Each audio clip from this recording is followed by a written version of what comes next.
बिल्कुल सही कहा है किसी ने। अगर आज के वक्त आप इंटरनेट या गूगल पे नहीं तो अदृश्य हैं। आप कितने बड़े हैं और क्या काम कर रहे हैं वो शायद अपने ऑडियंस को आप नहीं बता पाएंगे। ये वीडियो डेडिकेटेड है कोचिंग ऑनर के लिए, स्कूल ऑनर के लिए, सबके लिए। अब आप देखिए, मान लीजिए आप पढ़ाते हैं क्लास 9th का मैथ्स या आईआईटी या आरआरबी किसी के लिए भी कराते हैं। तो आपको अपना पोजीशन चेक करने के लिए कि इंटरनेट पे आप हैं या नहीं हैं, आप अपने नाम से मत सर्च करिए। आप जाके कीवर्ड से सर्च करिए। जैसे मैंने लिखा आरआरबी, ठीक है, कोचिंग, कोचिंग इन पटना, ठीक है। अब मैंने यहाँ पे किसी भी कोचिंग का नाम एंटर नहीं किया, आपके सामने सर्च कर रहा हूं। तो आप देखिए, सबसे पहले इसमें कौन कौन से टीचर आ रहे हैं, कौन कौन सा इंस्टीट्यूशन आ रहा है। हो सकता है ये इंस्टीट्यूशन जो है या ये इंस्टीट्यूशन जो है वो आपके कोचिंग से बहुत छोटा है, लेकिन आप क्या कह रहे हैं कि अरे यार ये तो गूगल पे ऐसे ही आ जाते हैं। ये गूगल पे ऐसे नहीं आ जाते हैं, एक दिन आप देखेंगे देखते देखते ये कहीं और निकल जाएंगे, तो कितने बड़े हो जाएंगे नहीं पता। क्योंकि अगर ये गूगल पे आ रहे हैं तो ये भी जरूरी है कि इनको अगर कोई यूपी सर्च कर रहा है तो भी पा रहा है, कोई महाराष्ट्र से कर रहा है तो भी पा रहा है। और इनके पेज से जब इनके यूट्यूब पे जाएगा तो क्रेडिबिलिटी और बढ़ जाएगी। तो बड़ी कोचिंग वाले, ये जो ऑफलाइन में बड़े हैं, वो क्या करते हैं, छोटे कोचिंग वाले भी वो लाखों रुपए खर्चा कर देंगे मार्केटिंग पे, इन सब चीजों पे, लेकिन वो 20-30 हजार, 10-20 हजार का एक अपना वेबसाइट या गूगल पे अपना एड्रेस वेरीफाई नहीं कराते हैं। तो यही है कि आप अपने फील्ड में एटलीस्ट एक दो कीवर्ड पे सर्च में आपका नाम आना चाहिए, ठीक है। जैसे मैंने एक तरफ खोला है दृष्टि आईएएस। अब दृष्टि आईएएस में आप कोई भी कीवर्ड डालेंगे ये सर्च में आ जाएंगे। और जब सर्च में आते हैं और जब वेबसाइट खोलते हैं तो ये वेबसाइट आपका वर्चुअल रिप्रेजेंटेशन है। यानी आप सो रहे हैं, जग रहे हैं, घूम रहे हैं, लेकिन ये website as a sales person, as a marketing person आपके लिए 24 घंटा काम कर रहा है। अब मान लो ये कोचिंग है दिल्ली में, कोई बच्चा जम्मू कश्मीर में देखा और दृष्टि आईएएस के पेज पे देखा, अरे ये भी है, मेंस टेस्ट भी कराते हैं सर, ओके, इतने सारे टॉपर्स हैं, हिंदी में भी है, इंग्लिश में भी है। तो वो क्या करेगा, इंक्वायरी करेगा। तो क्या ये इस इंक्वायरी करने के लिए दृष्टि कश्मीर में एड प्ले किया या वहां पे कोई पैम्पलेट लगाया? नहीं, इंटरनेट पे उन्होंने पैसा खर्चा किया, इंटरनेट पे वो अपनी पोजिशनिंग की, एक वेबसाइट बनाए। अब जब इंटरनेट पे वेबसाइट है गूगल पे, तो कोशिश करिए एज वेल एज आपका मोबाइल एप्लीकेशन भी हो और आईओएस एप्लीकेशन भी हो। इससे क्या होगा, जैसे मान लीजिए आपकी कोचिंग है मोहन कोचिंग सेंटर, तो मोहन कोचिंग सेंटर .com के नाम से वेबसाइट हो, मोहन कोचिंग सेंटर के नाम से ऐप हो और उसी के नाम से एप्पल ऐप हो। तो अब क्या हो गया, आप अपनी डिजिटल कोचिंग बना दिए, रूपरेखा बना दिए। अब जो एप्लीकेशन बनता है उसमें आप अपना लाइव क्लास ले सकते हैं, आप अपना रिकॉर्डेड बैच लॉन्च कर सकते हैं, पीडीएफ रख सकते हैं, बच्चों से फीस ले सकते हैं, पेरेंट्स को रिपोर्ट शेयर कर सकते हैं, बैच आप अलाइन कर सकते हैं, टीचर की रिपोर्टिंग कर सकते हैं, अपना प्रॉफिट एंड लॉस देख सकते हैं।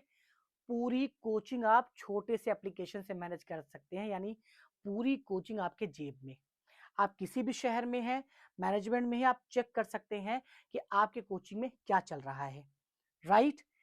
एक तो मैनेजमेंट के पॉइंट ऑफ व्यू से अच्छा हो गया, प्लस अब जब बच्चा एप्लीकेशन डाउनलोड करेगा, अब एप्लीकेशन प्रमोट कैसे करेंगे, अगर आपका यूट्यूब चैनल है, ठीक है, तो वहां से प्रमोट करते हैं कि बच्चों आप हमारा ऐप डाउनलोड कर सकते हैं, या आप अपने सोशल मीडिया पेज से, वेबसाइट से प्रमोट कर सकते हैं। अब जब बच्चा ऐप डाउनलोड करेगा तो आपके पास नोटिफिकेशन आ गया कि राहुल ने वेस्ट बंगाल से एप्लीकेशन डाउनलोड किया।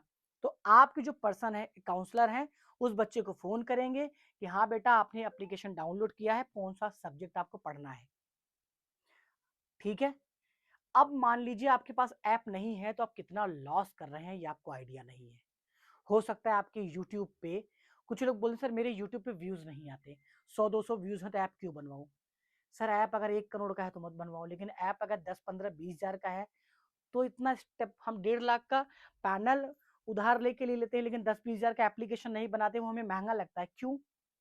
100 व्यूज़ आते हैं, 100 व्यूज़ में से अगर आपके 10 डाउनलोड भी हो गए, तो उसमें से 2 एडमिशन आपको मिल सकता है, ये आपको तो आइडिया ही नहीं है।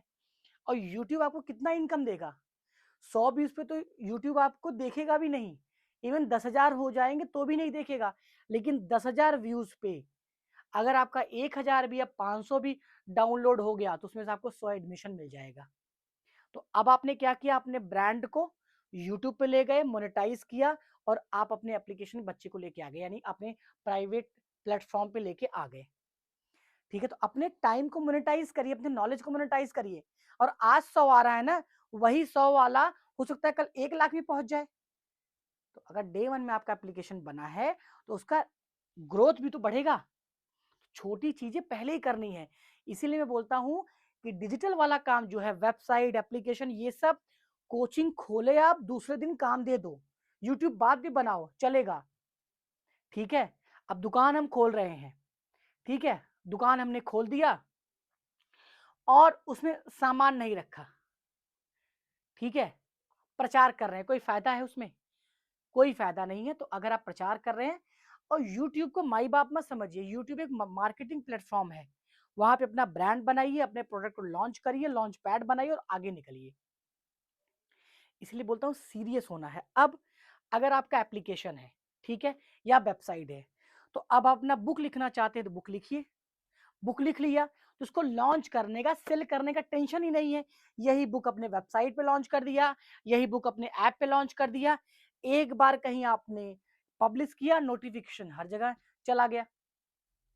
अब यूट्यूब पे अगर बच्चा कोई सब्सक्राइबर आपका है, तो क्या आपकी हर चीज़ को देख पा रहा है? क्योंकि ऑर्गनाइज़्ड नहीं है वो ना।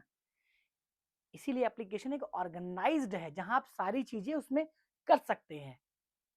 तो ये छोटा इन्वेस्टमेंट आप ज़रूर करें और जब भी इन्वेस्टमेंट करें, गूगल पे जब भी आप जा रहे हैं, प्ले स्टोर पे अपना ऐप लेके जा रहे हैं, एप्लीकेशन आपके ईमेल आईडी से और मोबाइल से मैप होना चाहिए।